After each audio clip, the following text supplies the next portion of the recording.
Well, Mark, we sit here on the first rest day at the Tour de France, and as I said to you the other day, after the big day, you were a man with all your dreams had come true at the Tour de France. You'd completed cycling as far as you were concerned. Does it feel now, a few days on, as you probably would have expected it was going to feel? Yes, actually. Like, the tour goes on. That's how it is. And I knew it would be like that. You obviously you target particular stages, but you don't know, so everything has to go your way.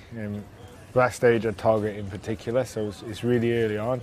And you know, after that, you still got 2.5 weeks of the Tour de France left, so you have to get straight back into preparing for the next day. So that's kind of what you have to do. I mean, from afar, people looked at your spring, and again, uninformed, also because we didn't have a lot of sort of information about how you were feeling, and it was easy to think that this was not on track.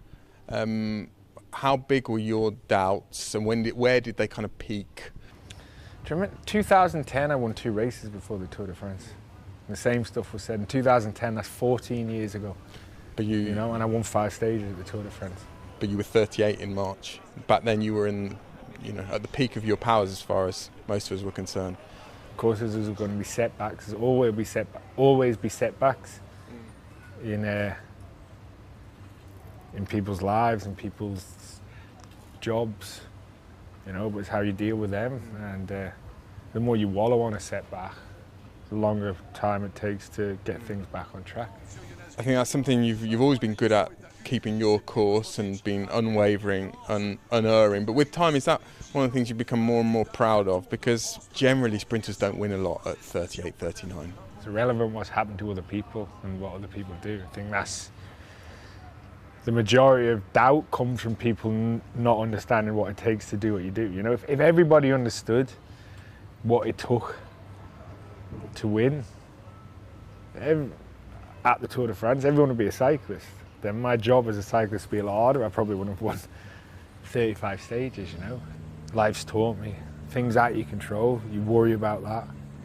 You worry about things that are out of your control and it's wasted energy. You're stopping yourself getting back on track with things you can control, you know.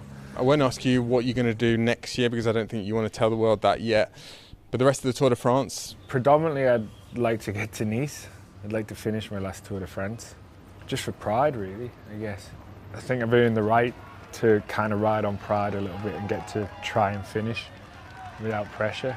We've won a sprint, so we know we can deliver there as well, so we'll try with them predominantly in the second week. In the third week, there's no opportunities. It'll just be one final sufferfest together to enjoy a nice little dinner in Nice.